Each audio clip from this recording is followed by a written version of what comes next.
bagaimana sih cara memilih keris yang baik atau kriteria keris yang baik itu secara objektif seperti apa ya?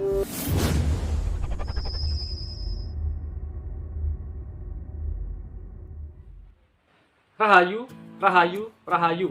Ketemu lagi dengan saya Teddy Wahyono di channel tempat mengenal keris dan pusaka Nusantara lainnya dengan akal sehat dan hati terbuka. Nah, kali ini saya masih akan melanjutkannya. Jadi, bagaimana sih cara memilih keris yang baik atau kriteria keris yang baik itu secara objektif seperti apa ya? Nah, ini kita masih akan tetap jadi pakai yang panduan dari almarhum Bapak Haryono Haryo Guritno ya. Jadi salah satu penulis buku keris yang jadi salah satu acuan ya dalam dunia perkerisan.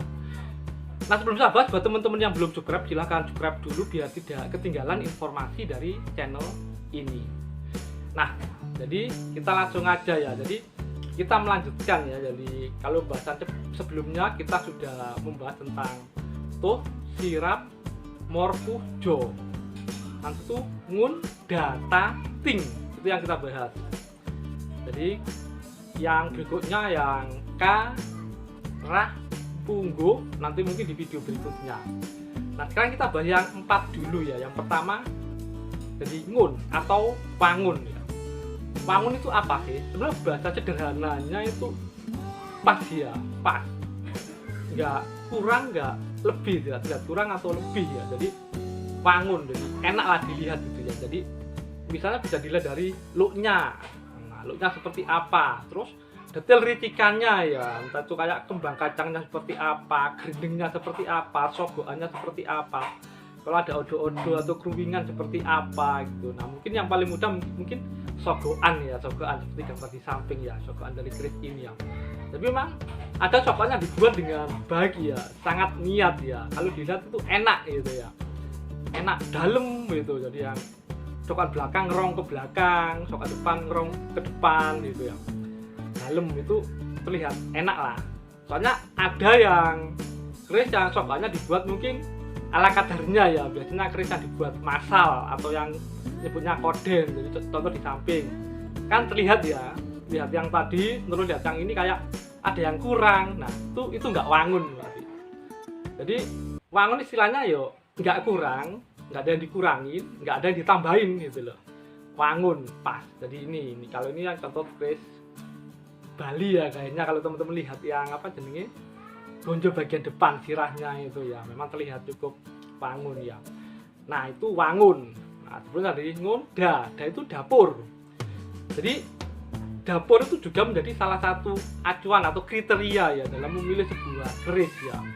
Ada yang memilih dapur berdasarkan mungkin karena ada legendanya yang luar biasa mungkin tentang legenda keris Sengkelap, Nogososro seperti itu. Jadi makanya kadang-kadang orang suka Sengkelap, Nogososro gitu.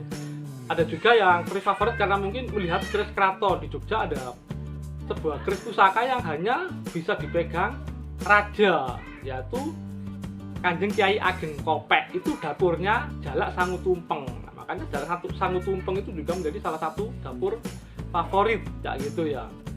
Jadi macam-macam memang. Dapur pun memang istilahnya untuk memilih keris itu menjadi salah satu acuan yang terpenting. Makanya ada pengen cari keris ini Nogososro atau apa gitu, seperti itu.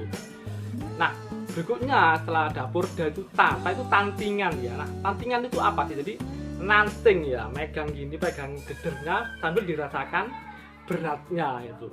Maksudnya di beratnya gimana itu?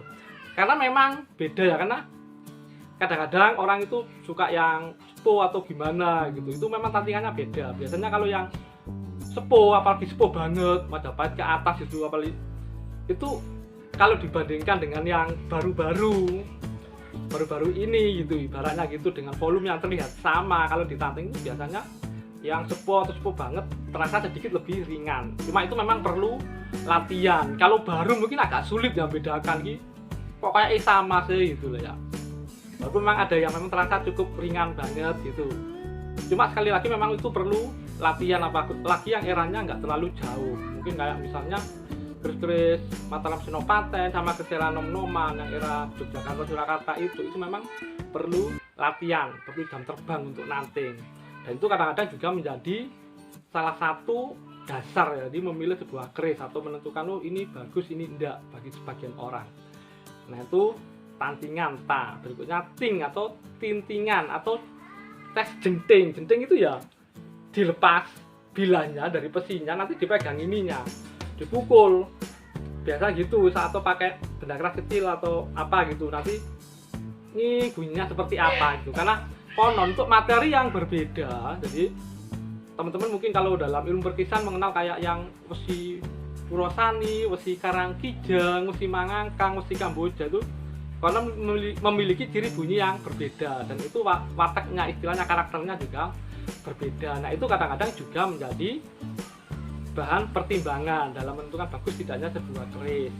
Cuman yang paling umum biasa orang centing lihat, oh kalau ting ini dianggap bagus, memang tempatnya biasanya bagus. Kalau yang enggak itu mungkin jelek, padahal kalau keris-keris lama ya atau tua banget ya, Majapahit, apalagi yang era Kabudan, Petok Kabudan, Jalak Kabudan, itu kalau dijenting ya nggak bunyi ting, malah tek gitu. Kalau ada Petok Kabudan, Jalak Kabudan, dijenting bunyinya ting, itu malah menimbulkan tanda tanya kayak gitu ya. Nah itu seperti itu. Nah secara garis besar tentang wangun, terus dapur, tantingan, tintingan, itu seperti itu ya. Nah untuk yang berikutnya, ibaratnya yang sisanya nanti akan saya bahas di video berikutnya. Mungkin itu saja dari saya, semoga bermanfaat dan jangan lupa untuk like dan subscribe-nya.